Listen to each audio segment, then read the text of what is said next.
Good evening, you're now with me, Henry for TVS Nightline, and here are the headlines for tonight. Premier of Sarawak, Datuk Patinggi Tan Sri ABANG JOHARI Tunopeng wants more Sarawakian youth involved with STEM. A new aerospace industry research centre will be established at Swinburne University of Technology's Sarawak campus. Sarawak has successfully planted 35 million trees in 2024, surpassing its ambitious target by 1 year in advance.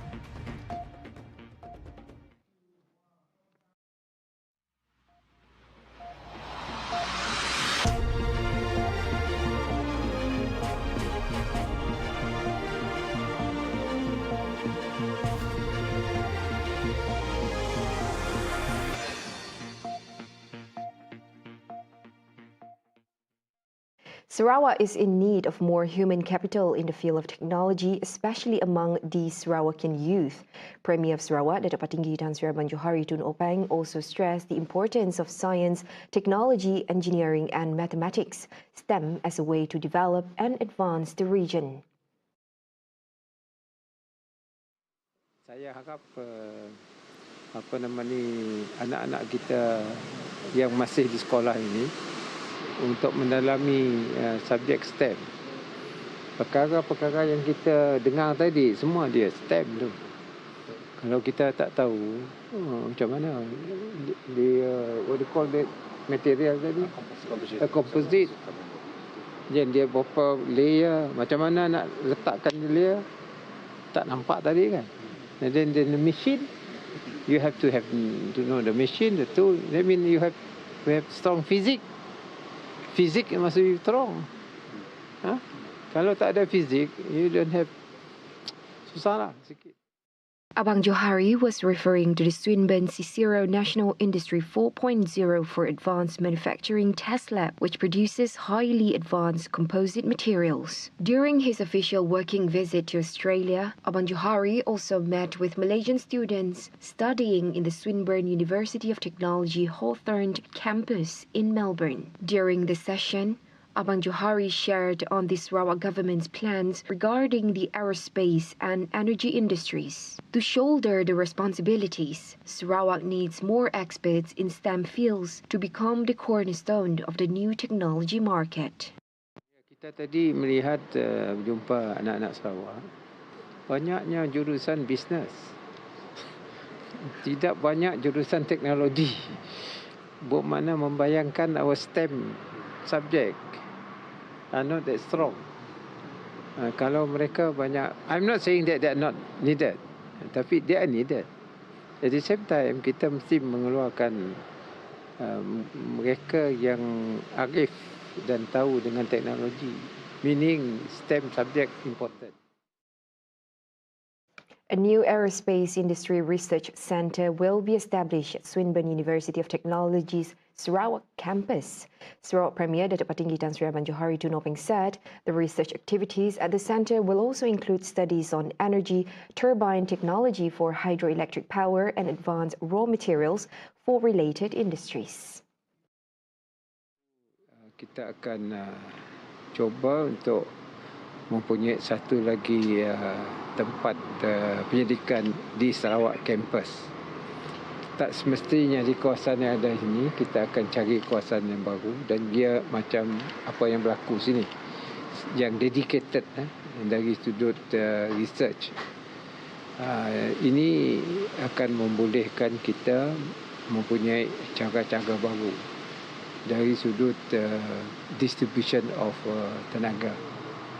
Yang keduanya ialah seperti mana saya telah umumkan, Kerajaan Persekutuan telah mengenal pasti Sarawak sebagai tempat untuk melancarkan satelit. Dan satelit ini ada hubung kait dengan industri aerospace. ABANG JOHARI said this when met by TVS during his official working visit to Melbourne, Australia on Tuesday. ABANG JOHARI visited the Swinburne Cicero National Industry 4.0 for Advanced Manufacturing Test Lab to observe the process of manufacturing highly advanced materials in the facility. Dan tadi kita boleh lihat bahan mentah bagaimana mereka menggunakan bahan mentah yang kuat, ringan, tapi tahan lama. Jadi hari ini banyaklah yang kita pelajari. What is important now is to transfer it to our side because we got advantage.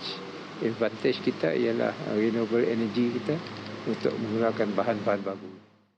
Abang Johari added an 18-month PhD student exchange program between the Sarawak and Hawthorne campuses will also be implemented to enhance Sarawakians' knowledge of the field.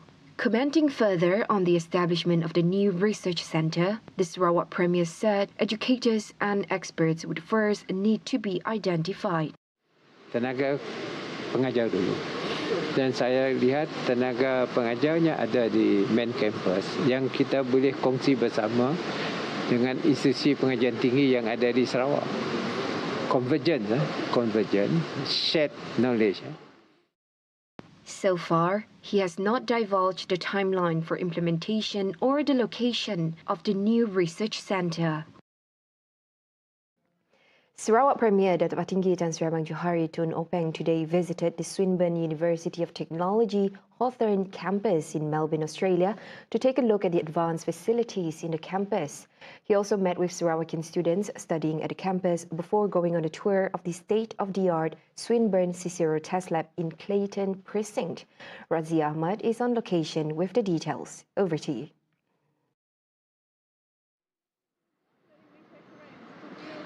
All right, thank you, Handy Gui. Here's a brief recap of the working visit of the Sarawak Premier, Datuk Patinggi Tan Sri Abang Johari Tun Openg, along with the Sarawak government delegation to the Swinburne University of Technology Hawthorne campus. In the morning, the Premier, accompanied by the Deputy Minister for Energy and Environmental Sustainability, Datuk Dr. Hazlan Hibni, along with the Sarawak State Secretary, Datuk Amar Abu Bakar Marzuki, and many other dignitaries in the delegation. They observed a demonstration on the process of manufacturing sensor chips using a fully automated system via artificial intelligence, which can be applied in various other fields, including medicine and food production. After that, Abang Johari and the delegation went to the Advanced Technology Center, where they viewed the Siemens Swinburne Energy Transition Hub. The director of that hub, Professor Mahdi, talked a bit on the R&D that they're doing towards innovative and cost-effective solutions for the energy industry, focusing particularly on the renewable energy, hydrogen production, electric vehicles, and so on. After that, in the afternoon, Abang Johari met with 18 Sarawakian students who are studying at the Melbourne campus. Abang Johari talked a bit on his working visit and also shared a bit on the plans of the Sarawak government concerning the aerospace industry, also the energy sector, and also encouraging the students to pursue those sectors. And then the session concluded with an introduction of each of the students and also a photo op session. Later on, Abang Johari and his entourage traveled to Clayton, about 20 minutes from the Swinburne campus, to visit the Swinburne CSIRO National Industry 4.0 Test Lab, where he learned about the manufacturing of advanced composite materials that can be applied in various sectors, including renewable energy and the aerospace industry. And that was the conclusion to his working visit today. But for tomorrow, around midday, Abang Johari is scheduled to fly to Sydney to attend the Australia ASEAN Business Forum, where he is which is going to be held in Thursday, and he is invited as a keynote speaker, and also he will be a panel member on a discussion on green energy, green economy and energy transition. And we will, of course, be bringing you updates on that as well. Anyway, that's all we have for you at the moment. I will keep you updated on anything new. And with that, I'm Razia Ahmad and videographer Aziz Soleh, Melbourne, Australia. Now, Sarawak has successfully planted 35 million trees in 2024, surpassing its ambitious target 1 year earlier. Deputy Premier of Sarawak, Datuk Amar Awang Tengah Ali Hassan, said the greening effort showcases the Sarawak government's commitment to environmental stewardship. Sarawak has emerged as a leader in this endeavor through its own Greening Sarawak campaign. And I'm very proud to say that Sarawak has achieved this goal 1 year early this year. This achievement is a testament to our commitment to environmental stewardship, as well as the successful partnership between the government, NGO, and private sector. He said this when speaking at the launch of the Asia-Pacific Regional Conference on Forest Landscape Restoration 2024 on Tuesday. Additionally, Awang Tengah emphasized that the Sarawak government is committed to sustainable forest management through its best practices in forest management. To ensure our forest operation adhere to international sustainability standards and minimize environmental impact, Sarawak has made it mandatory for all our long-term forestry licenses to obtain forest management certification.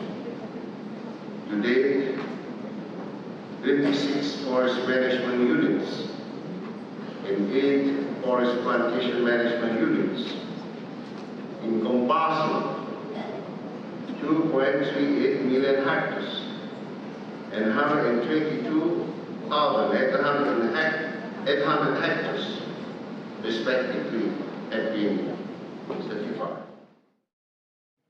Sarawak is poised to unlock new economic opportunities and create alternative job sectors through its ambitious forest landscape restoration program.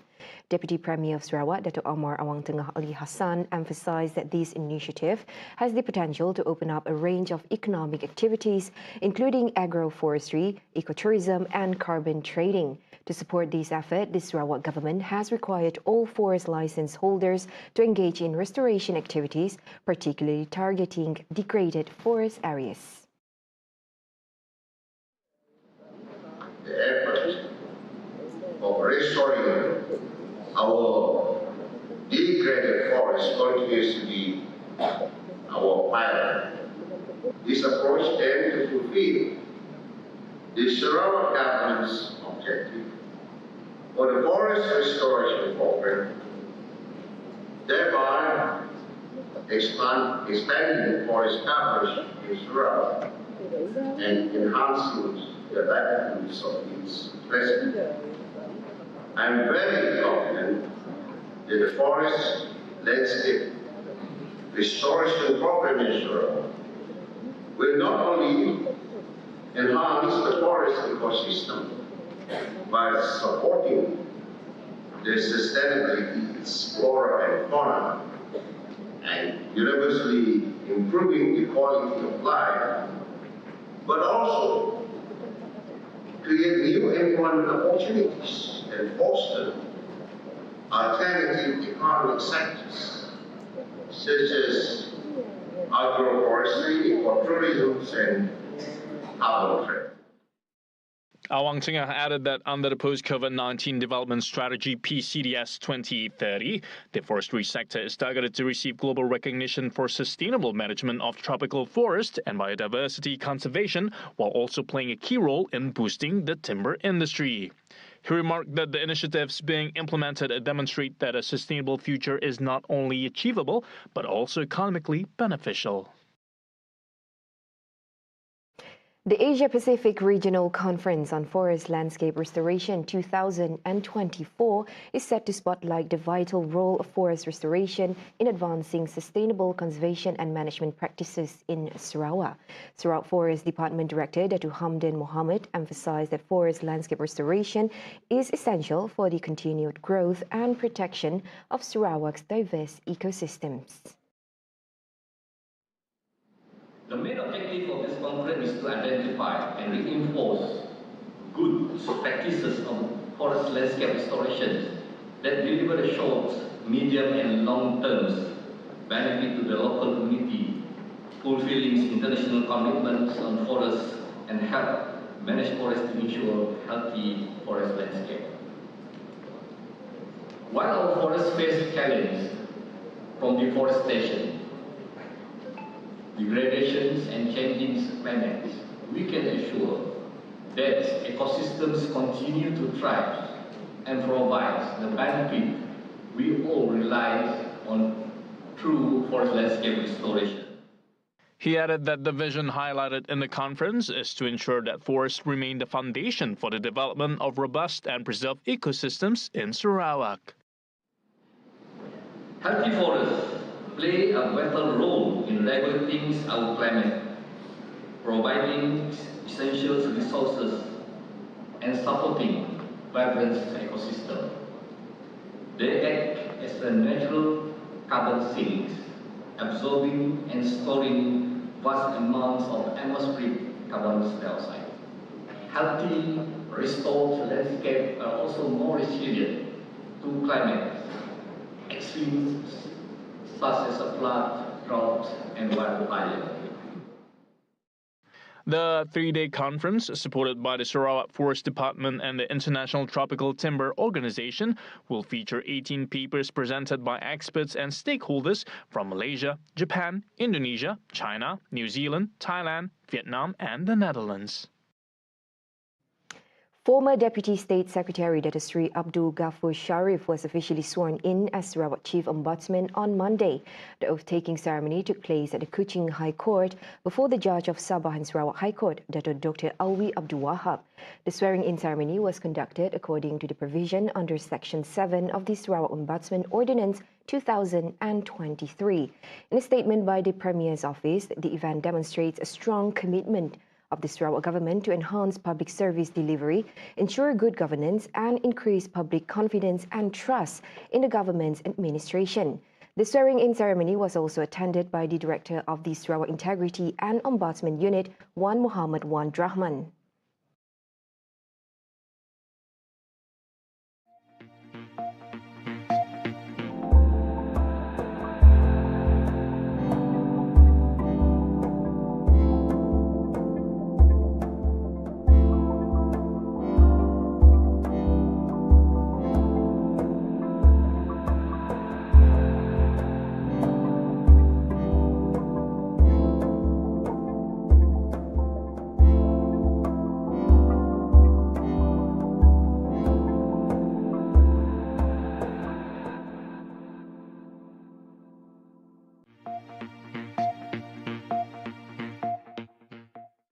Thank you for staying with us. The government has no plan to delay or postpone the implementation of the regulatory framework or the licensing requirements for social media and internet messaging app service providers, which is set to take effect on January 1st of next year. Communications Minister Fahmi Fadzil said the implementation will proceed as scheduled to achieve the government's aspiration and proactive measures to protect the interests and safety of users. Fahmi said this in response to the open letter by the Asia Internet Coalition AIC to Prime Minister Dato Sri Anwar Ibrahim concerning the matter recently. In the open letter posted on the group's website, AIC urged the government to postpone the plan to make license applications mandatory for all social media and internet messaging services that have at least 8 million registered users in the country. The coalition, which is made up of Google, Meta, X, Apple, Amazon and Grab, claimed that the proposed licensing regime was unworkable for the industry and could hold back innovation by placing undue burdens on businesses. Fahmi also invited AIC to discuss the matter directly with the government. When asked if the regulatory framework's implementation would cause foreign companies to withdraw from operating in Malaysia, Fahmi said they have to respect and obey Malaysian laws if they want to operate in this country. In similar development, the Malaysian Communications and Multimedia Commission (MCMC) will conduct a public inquiry on the proposed licensing requirements for social media and internet messaging service providers. In a statement today, MCMC announced that the inquiry aims to ensure the final framework is fair, effective, and meets the needs of both the industry and the public. The statement added, since the Cabinet approved the framework on March 8, engagements with a broad spectrum of stakeholders, including service providers, civil society organizations, non-governmental organizations, and law enforcement agencies, have also been held. Noting that the ongoing engagements have been vital in developing a regulatory framework that addresses both the needs and concerns of all parties, MCMC said the licensing requirement was introduced as a key step towards a safer online environment, including in addressing issues of online gambling, scams, and pornography. The statement also added that a 5-month grace period had also been provided for all platforms to comply with the licensing requirements. MCMC further stated that it will actively engage with service providers to facilitate the smooth transition into the framework by January 1 of next year, and urges service providers to ensure their operations align with local laws and regulations. Rescue efforts are still ongoing in search of the Indian national woman who fell into a sinkhole at Jalan Masjid India, Kuala Lumpur last Friday. The search and rescue mission on its 5th day today involved over 100 personnel from more than 5 agencies. Air di dalam chamber itu laju. Jadi penggunaan kumbahan ini pada siang ini memang penuh. Kita akan selalunya malam, start pukul 12 tengah malam sampai 6 pagi. Usaha-usaha memasukkan kamera untuk mencari ada sangkut tak di mana-mana chamber tu. He said this when met by the media at the search and rescue scene at Jalan Masjid India on Tuesday. He mentioned that technical teams from the Kuala Lumpur City Hall and the Malaysian Nuclear Agency are also at the site with ground-penetrating radar devices. Ni apa tu agensi nuklear datang untuk scan tengok keadaan di sini macam mana. He also calls upon the public to pray for the victims' safe recovery and for the operation to proceed smoothly and safely.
The Health Ministry in Gaza said on Tuesday that at least 40,476 people have been killed in the ongoing war between Israel and Palestine. The figure also includes the 41 deaths recorded in the last 24 hours. Meanwhile, the number of injured has risen to 93,534 since the war started in October 2023. On Monday, several people were killed in an Israeli airstrike, and an apartment in Gaza City was attacked by Israeli forces, according to Palestinian media. In a press statement, Al-Qassam Brigades, the armed wing of Hamas, said its forces carried out an ambush on 5 Israeli soldiers in Khan Yunis, in the southern Gaza Strip. A recent spate of Israeli evacuation orders has forced a shutdown of UN agency humanitarian aid operations in Gaza, a senior UN official said on Monday. The official said, under the current conditions, UN humanitarian agencies are unable to carry out their missions, and their staff on the ground cannot safely enter and leave the supply center. There is nowhere to find safety. It's very limited access to humanitarian resources. because the humanitarian operations are also being displaced within these evacuation orders, and the humanitarian response here is being completely strangled and limited our ability of what we can do. The UN relocated its main command operations for Gaza and most of its staff to Deir al-Balah after Israel ordered the evacuation of the southern city of Rafah. The Australian government on Tuesday said that it plans to cap the number of foreign students from next year onwards in a bid to reduce migration levels that have contributed to a sharp increase in home rental prices. Its Education Minister Jason Clare said new international student numbers for university, higher education and vocational training will be limited to just 270,000 in 2025. Clare said that this change would bring the number of international student enrollment to pre-pandemic levels. Australian authorities granted more than 577,000 international student visas in the fiscal year ending June 30th, 2023.